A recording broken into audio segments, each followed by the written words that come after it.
America நடத்தக்கூடிய பேச்சுவார்த்தையில் உடனடியாக உடன்பாடு எட்டப்படவில்லை என்றால் ஈரானின் வாழ்வாதார கட்டமைப்புகளை தகர்ப்போம் என்று அமெரிக்க அதிபர் ட்ரம்ப் மீண்டும் மிரட்டல் விடுத்துள்ளார். இஸ்ரேல் மற்றும் அமெரிக்க படைகளுக்கும் ஈரானுக்கும் இடையேயான போர் தொடங்கி 2 மாதங்களை கடந்த சூழ்நிலையில் ஹோர்மூஸ் நீரிணையை திறக்க அமெரிக்க அதிபர் டொனால்ட் ட்ரம்ப் தொடர்ந்து வலியுறுத்தி வருகிறார். மேலும் எரிசக்தி மற்றும் மின்சார நிலையங்களை தாக்குவோம் என்றும் எச்சரித்து வருகிறார். இந்நிலையில் அமெரிக்கா நடத்தக்கூடிய பேச்சுவார்த்தையில் விரைவில் முடிவு எட்டாவிட்டால் அனைத்து கடல் நீர் சுத்திகரிப்பு நிலையங்கள் உட்பட பொது கட்டமைப்புகள் மீது தாக்குதல் நடத்தப்படும் என்று இறுதி எச்சரிக்கை விடுத்துள்ளார். இந்நிலையில் இஸ்ரேலின் ஹஃபாவில் உள்ள எண்ணெய் சுத்திகரிப்பு நிலையம் மீது ஈரானிய ஏவுகணை தாக்கியது. இந்த சூழ்நிலையில் ஈரானுக்கு எதிரான போரில் அணு ஆயுதங்களை பயன்படுத்த ஐநா தயாராகி வருவதாக குற்றம் சாட்டிய ஐநாவின் மூத்த தூதர் முகமது சஃபா தன்னுடைய பதவியை ராஜினாமா செய்துள்ளார். இதற்கிடையே குவைத்தில் நடைபெற்ற தாக்குதலில் உயிரிழந்த முதுகுளத்துறை சேர்ந்த சந்தான செல்வத்தின் உடலை தாய்நாடு கொண்டுவர நடவடிக்கை எடுக்கப்பட்டிருப்பதாக இந்திய தூதரகம் தெரிவித்துள்ளது. சந்தான செல்வத்தின் உடல் வைக்கப்பட்டிருக்கூடிய குவைத்தின் மத்திய பிணவரைக்கு சென்ற இந்திய தூதர் பரமிதா திரிபாதி அதிகாரிகளுடன் ஆலோசனை மேற்கொண்டார். மேலும் அவருடைய குடும்பத்தினுடன் தொடர்பில் இருப்பதாகவும் தூதரகம் குறிப்பிட்டுள்ளது. சென்னை பெரம்பூர் தொகுதியில் வேட்புமனு தாக்கல் செய்த தாவேக தலைவர் விஜய் தனக்கு 624 கோடி ரூபாய் மதிப்பிலான அசையும் மற்றும் அசையா சொத்துக்கள் இருப்பதாக பிரமாண பத்திரத்தில் தெரிவித்திருக்கிறார்.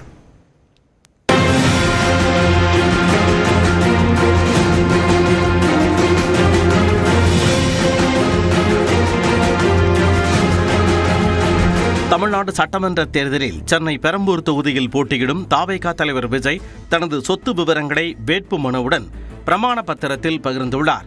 அதன்படி கடந்த 2020-2021 நிதியாண்டில் 8 கோடியே 4 லட்சம் ரூபாயாக இருந்த விஜயின் வருவாய் 2024-25 ஆண்டில் 184 கோடி ரூபாயாக உயர்ந்துள்ளது. தந்தை எஸ்.ஏ. சந்திரசேகருக்கு 3 கோடியே 2 லட்சம் ரூபாயும் தாய் ஷோபாவுக்கு 87 லட்சம் ரூபாயும் கடன் வழங்கியுள்ளதாக கூறிய விஜய் மனைவி சங்கீதாவுக்கு 12 கோடியே 6 லட்சம் ரூபாயை கடனாக கொடுத்திருப்பதாகவும் தெரிவித்துள்ளார். மேலும் மகன் ஜேசன் சஞ்சய்க்கு 8,78,000 ரூபாயும் மகள் திவ்யா சாசாவுக்கு 4,60,000 ரூபாயும் கடனாக வழங்கியுள்ளதாகவும் விஜய் கூறியுள்ளார். தாவேகா பொதுச் செயலாளரும் நீண்டகால நண்பருமான என் ஆனந்திற்கு 3 கோடியும் தயாரிப்பாளர் வி ரவிச்சந்திரனுக்கு 5 கோடி ரூபாயும் கடன் கொடுத்திருப்பதாக குறிப்பிட்டுள்ளார். இதைத் தொடர்ந்து 1 கோடியே 20 லட்சம் ரூபாய் மதிப்பிலான 883 கிராம் தங்கமும் 15 லட்சம் ரூபாய் மதிப்பிலான வெள்ளி பொருட்களும் வைத்திருப்பதாக விஜய் தெரிவித்துள்ளார். மனைவி சங்கீதாவிடம் 4 கோடியே 7 லட்சம் ரூபாய் மதிப்பிலான தங்கமும் 5,10,000 ரூபாய் மதிப்பிலான வெள்ளி பொருட்களும் 1 கோடி ரூபாய் மதிப்பிலான வைரமும் இருப்பதாக விஜய் வேட்புமனுவில் கூறியிருக்கிறார். மேலும் 80 லட்சம் ரூபாய் மதிப்பிலான BMW 530 கார், 3 கோடி ரூபாய் மதிப்பிலான டொயாட்டோ லக்ஸஸ் 350 கார், 2 கோடி ரூபாய் மதிப்பிலான BMW 17 கார், 5,35,000 ரூபாய் மதிப்பிலான மாருதி ஸ்விஃப்ட் மற்றும் 67,000 ரூபாய் மதிப்பிலான டிவிஎஸ் எக்ஸல் சூப்பர் உள்ளிட்ட வாகனங்கள் வைத்திருப்பதாக பிரமாண பத்திரத்தில் கூறியுள்ளார். விஜயின் வருமான வரி நிலுவை 2011-2012 நிதியாண்டில் 91 லட்சம் ரூபாய் என்றும் 2022-2023 நிதியாண்டில் 14,13,000 ரூபாய் எனவும் தெரிவிக்கப்பட்டுள்ளது. லயோலா கல்லூரியில் பிஎஸ்சி படிப்பை முதலாண்டிலேயே நிறுத்திவிட்ட தான் விஜய் வித்யாஸ்ரம் பள்ளியின் தாளாளராகவும் ஜயாநகர் ப்ராப்பர்ட்டி பிரைவேட் லிமிடெட் நிறுவனத்தில் மேலாண்மை இயக்குநராகவும் இருப்பதாகவும் விஜய் கூறியுள்ளார். இது தவிர தனது தங்கை வித்யா பெயரில் வித்யா சேரிட்டபிள் ட்ரஸ்ட் உள்ளிட்ட அறக்கட்டளைகளின் அறங்காவலராகவும் உள்ளதாக குறிப்பிட்டுள்ளார். கொடைக்கானல் வில்பட்டி பகுதியில் 2 எஸ்டேட்டுகள் இருப்பதாகவும் இந்தியன் ஓவர்சீஸ் வங்கி சாலி கிராமம் கிளையில் 213 கோடி ரூபாய் டெபாசிட் செய்துள்ளதாகவும் கூறியுள்ளார். மேலும் ஆக்சிஸ் வங்கி இந்திரா நகர் கிளையில் 57 கோடி, HDFC பெசன் நகர் கிளையில் 77 லட்சம் இருப்பதாகவும் மனைவி சங்கீதாவின் HDFC பெசன் நகர் கிளை வங்கி கணக்கில் 10 கோடியே 43 லட்சம் ரூபாய் டெபாசிட்டாக உள்ளதாகவும் தாவேகா தலைவர் விஜய் தெரிவித்துள்ளார். தொடர்ந்து 1 நிமிட செய்திகளை பார்க்கலாம். தனக்கு 6 கோடியே 26 லட்சம் ரூபாய்க்கு சொத்துகள் இருப்பதாக முதலமைச்சர் ஸ்டாலின் தெரிவித்துள்ளார். சென்னை கொளத்தூர் தொகுதியில் போட்டியிடும் முதலமைச்சர் மு க ஸ்டாலின் நேற்று வேட்புமனு தாக்கல் செய்தார். அதில் கடந்த நிதியாண்டில் முதலமைச்சர் ஸ்டாலின் 30,94,000 ரூபாய் வருமானம் ஈட்டியதாகவும் அவரது மனைவி துர்கா ஸ்டாலின் 5,33,000 ரூபாய் வருமானம் ஈட்டியதாகவும் குறிப்பிடப்பட்டுள்ளது. முதலமைச்சரிடம் 10,000 ரூபாய் ரொக்கமாக கையிருப்பில் இருப்பதாகவும் மனைவியிடம் 40,000 ரூபாய் இருப்பதாகவும் தெரிவிக்கப்பட்டுள்ளது. இருவரிடமும் கார், இருசக்கர வாகனம் போன்ற எந்த வாகனங்களும் இல்லை எனவும் பரஸ்பர நிதிகள், பத்திரங்கள், பங்குகள் இல்லை என்றும் குறிப்பிடப்பட்டுள்ளது. பஞ்சாப் நேஷனல் வங்கியின் சேமிப்பு கணக்கில் 64,000 ரூபாயும் தேர்தல் செலவுக்காக டிஎம்பி கிளையில் 10 லட்சம் ரூபாயும் இருப்பதாக குறிப்பிட்டுள்ளார். மனைவியின் வங்கிக் கணக்கில் 47 லட்சம் ரூபாய் இருப்பதாக தெரிவித்துள்ளார். தன்னிடம் தங்கம், வெள்ளி உள்ளிட்ட ஆபரணங்கள் எதுவும் இல்லை என வேட்புமனுவில் குறிப்பிட்டுள்ள முதலமைச்சர் மனைவியிடம் 84 லட்சம் ரூபாய் மதிப்பிலான 720 கிராம் பழைய தங்க நகைகள் இருப்பதாக குறிப்பிட்டுள்ளார். தனது பெயரில் 2,96 லட்சம் ரூபாய் மதிப்பிலும் மனைவி பெயரில் 2,11 லட்சம் ரூபாய் மதிப்பிலும் அசையா சொத்துகள் இருப்பதாகவும் முதலமைச்சர் ஸ்டாலின் தெரிவித்துள்ளார்.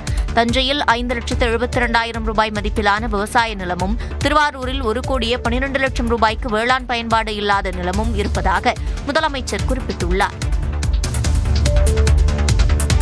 மோடியும் அமித்ஷாவும் தான் எதிர்க்கட்சித் தலைவர் எடப்பாடி பழனிசாமியின் கொள்கை தலைவர்கள் என துணை முதலமைச்சர் உதயநிதி ஸ்டாலின் விமர்சித்துள்ளார். காஞ்சிபுரத்தில் தனது பரப்புரையை தொடங்கிய துணை முதலமைச்சர் உதயநிதி திமுக நிறுவனர் பேரறிஞர் அண்ணாவின் நினைவில்லத்திற்கு சென்று அவரது உருவச் சிலைக்கு மாலை அணிவித்து மரியாதை செலுத்தினார்.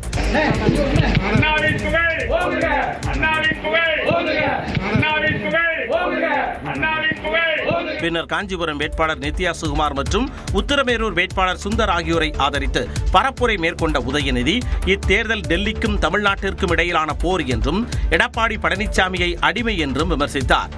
எதிர்க்கட்சி தலைவர் எடப்பாடி பழனிசாமி அவர்கள் தேர்தல் பிரச்சாரத்தை எங்கே ஆரம்பிச்சார் தெரியுமா? சென்னையில பாஜக போட்டியிடுற மயிலாப்பூர் தொகுதியிலிருந்து தான் தன்னுடைய பிரச்சாரத்தை ஆரம்பிச்சார். இதுல இருந்து என்ன தெரியுது? நம்மளுடைய கொள்கை தலைவர்கள் பேருங்க அண்ணாவும் டாக்டர் கலைஞரும். எடப்பாடி பழனிசாமியோட கொள்கை தலைவர் யாரு? அமித்ஷாவும் மோடி அவர்களும். பாசிச சக்திகளுக்கு தமிழகத்தில் எப்பொழுதும் இடமில்லை என்றும் உதயநிதி ஸ்டாலின் தெரிவித்தார். ஊழல் செய்வதற்காக திமுக 8,000 ரூபாய் கூப்பன் திட்டத்தை அறிவித்திருப்பதாக அதிமுக பொதுச் செயலாளர் EPS குற்றஞ்சாட்டியுள்ளார். தென்காசி மாவட்டம் ஆலங்குளம், தென்காசி, கடையநல்லூர், வாசுதேவநல்லூர், சங்கரன்கோவில் தொகுதிகளில் தேசிய ஜனநாயக கூட்டணி சார்பில் போட்டியிடும் வேட்பாளர்களுக்கு ஆதரவாக அதிமுக பொதுச் செயலாளர் எடப்பாடி பழனிசாமி வாக்கு கேட்டு கடையநல்லூரில் பரப்புரை மேற்கொண்டார். அப்போது பேசிய அவர் திமுக அறிவித்துள்ள 8,000 ரூபாய்க்கு பொருட்கள் வாங்கும் கூப்பன் திட்டம் ஊழல் செய்வதற்காக அறிவிக்கப்பட்டிருப்பதாக குற்றஞ்சாட்டினார். சிறுமிக்கு பாதுகாப்பு இல்ல, பெண்களுக்கு பாதுகாப்பு இல்ல, என் பாட்டிமாருக்கு கூட பாதுகாப்பு இல்ல. கேவலமான ஆட்சி. உண்மைதானே? ஆக இதையெல்லாம் தடுத்து நிறுத்த வேண்டும் என்றால் அதிமுக ஆட்சிக்கு வர வேண்டும். பரப்புரையின் போது வந்த ஆம்புலன்ஸுக்கு வழிவிடும்படி EPS கேட்டுக் கொண்டார். தன் பரப்புரையை தொடர்ந்த எடப்பாடி பழனிசாமியின் வாகனத்தை கழுகுமலை அருகே தேர்தல் பறக்கும் படை அலுவலர்கள் சோதனையிட்டதால் பரபரப்பு ஏற்பட்டது. தமிழ்நாட்டில் பாஜக வேட்பாளர் பட்டியல் இன்று வெளியாகிறது. சட்டப்பேரவைத் தேர்தலில் அதிமுக தலைமையிலான தேசிய ஜனநாயக கூட்டணியில் பாஜகவுக்கு 27 தொகுதிகள் ஒதுக்கீடு செய்யப்பட்டுள்ளன. இதனைத் தொடர்ந்து பாஜக போட்டியிட உள்ள தொகுதிகள் கடந்த வாரம் இறுதி செய்யப்பட்டன. கூட்டணியில் உள்ள கட்சிகளின் வேட்பாளர்கள் ஏற்கனவே அறிவிக்கப்பட்ட நிலையில் பாஜக வேட்பாளர்கள் குறித்து தீவிர ஆலோசனை நடத்தப்பட்டது. இந்நிலையில் பாஜக மேலிட தேர்தல் பொறுப்பாளரும் மத்திய அமைச்சருமான பியூஷ் கோயல் இன்று காலை சென்னை வருகிறார். இதனைத் தொடர்ந்து செய்தியாளர்களை சந்திக்கும் அவர் பாஜக வேட்பாளர் பட்டியலை வெளியிடுகிறார். மேலும் கட்சியின் தேர்தல் அறிக்கையையும் வெளியிட உள்ளார். இதில் வேட்பாளர்கள் யார் என்ற எதிர்பார்ப்பு எழுந்துள்ளது. இதனிடையே காங்கிரஸ் சார்பில் போட்டியிடும் வேட்பாளர்களின் பட்டியலும் இன்று வெளியாகும் என்று தகவல்கள் தெரிவிக்கின்றன.